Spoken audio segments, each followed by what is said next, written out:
नमस्कार, एनडीटीवी राजस्थान देख रहे हैं आप। इस वक्त राष्ट्रपति द्रौपदी मुर्मू राजस्थान दौरे पर हैं। सीधा उनके दौरे की कवरेज पर लिए चल रहे हैं आपको, जहां राज्यपाल कलराज मिश्र की भी मौजूदगी है। समूहों ने बताया कि हम जो 3 साल में 100 करोड़ से ज्यादा उनका टर्नओवर है।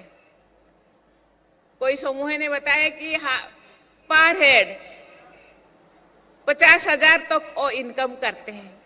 कोई ने बताया ने 15,000, 20,000, 30,000 तक महीने में हम इनकम करते हैं। ये बहुत बड़ी बात है। ये केवल परिवार के लिए नहीं, ये देश के लिए सहयोग है। देश को आगे बढ़ाने के लिए ये सहयोग है। इसीलिए महिला अबोला नहीं है, असबोला है। देश को आगे बढ़ाने के लिए ये इनका योगदान बहुत जरूरी है। इसीलिए माननीय प्रधानमंत्री जी को मैं धन्यवाद देना चाहती हूँ। महिला को आगे बढ़ाने के लिए हर तरीके के सहयोग उन्होंने दे रहे हैं।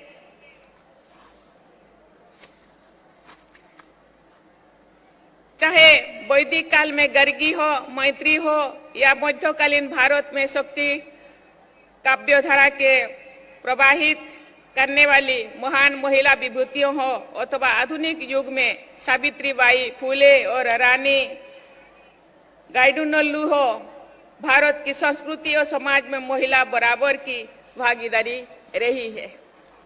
आज देश की महिलाएं इस परंपरा को आगे बढ़ा रही है। मुझे खुशी है कि इस राज्य की गुलाबो सोपेरा, जो कोलबेलिया डांस की प्रसिद्ध कलाकार है, उषा चौमार जो समाज सेविका है, और राइफल शूटर अबनी लेखरा जो पैरालंपिक में गोल्ड मेडल भी ला चुकी है, उन सभी को पद्म भूषण से सम्मानित किया गया है। मैं उनको बहुत बहुत बधाई देता हूँ। मैं सबको अनुरोध करूँ, उनके लिए आप थोड़ा ताली बजाइए। हम उनसे सीख सकते हैं, प्रेरणा ले सकते हैं, और उनसे प्रेरणा ले करके आगे बढ़ सकते हैं।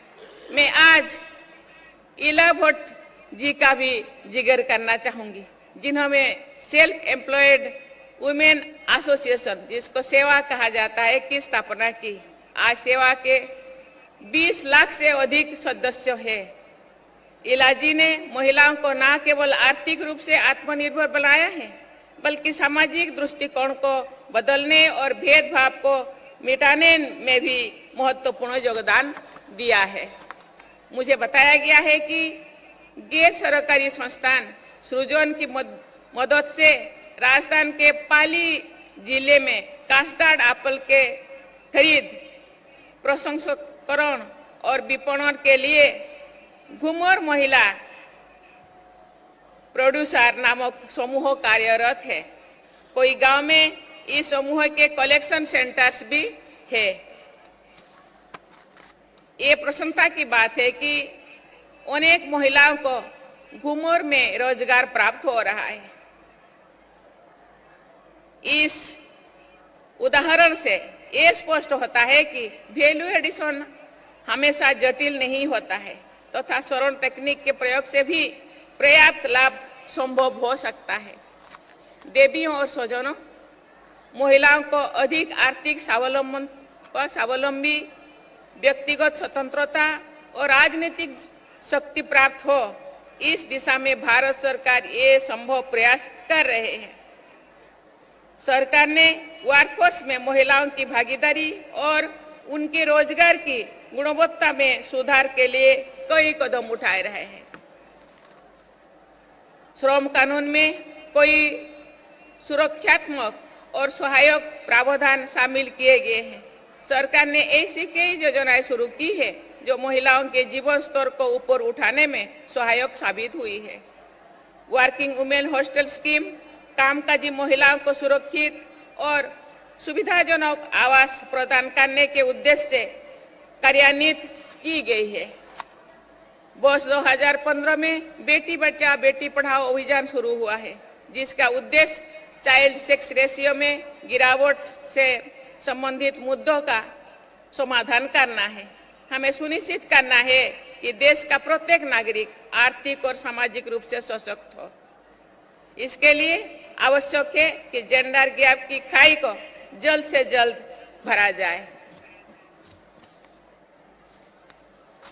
सरकार ने न केवल महिलाओं के सामाजिक और आर्थिक विकास के लिए कई कदम उठाए हैं, बल्कि राजनीतिक भागीदारी सुनिश्चित करने की दिशा में भी बड़ा कदम उठाया है। हाल ही में नारी शक्ति बंधन अधिनियम पर पारित किया गया है, जिसमें महिलाओं के लिए लोकसभा और विधानसभा में 1/3 सीटें आरक्षित करने का प्रावधान है। लेकिन अभी महिला सशक्तिकरण की यात्रा में बहुत आगे जाना है। आज भी सामाजिक और आर्थिक क्षेत्र में जेंडर के आधार पर प्राथमिकता जैसी समस्याएं बनी हुई है। महिलाओं को ओनरशिप एंड प्रॉपर्टी राइट्स के लिए संघर्ष करना पड़ता है, जिसकी वजह से उन्हें क्रेडिट या लोन मिलने में कठिनाई होती है। वैश्विक महामारी कोविड-19 जैसी आपदाओं का कुप्रभाव महिलाओं पर अधिक पड़ता है तथा महिला पुरुष असमानता को खाई और बढ़ जाती है। देवियों और स्वजनों, महिलाएं आर्थिक विकास को गति प्रदान करें तथा वुमेन लीड डेवलपमेंट के सोच को कार्य रूप दे, ये सबकी जिम्मेदारी है। जागरूकता, शिक्षा और कौशल विकास को आधार बनाकर हमें आगे बढ़ना होगा, जिससे महिला और पुरुष दोनों ही आर्थिक प्रगति करते हुए देश, समाज और विश्व कल्याण में बराबर के भागीदारी बने। मुझे विश्वास है कि इस लखपति दीदी सम्मेलन में महिला सशक्तिकरण और समावेशी आर्थिक विकास को प्रोत्साहन मिलेगा। मैं कामना करती हूँ कि सभी बहनें आर्थिक रूप से समृद्ध और सामाजिक रूप से सशक्त होते हुए राजस्थान और भारत की प्रगति में अपना योगदान देते रहेगी। इसी के साथ ही मैं पुनः आप सभी को बहुत बहुत धन्यवाद दे करके मैं अपनी वाणी को विराम देती हूँ। जय हिंद, जय भारत, जय नारी शक्ति।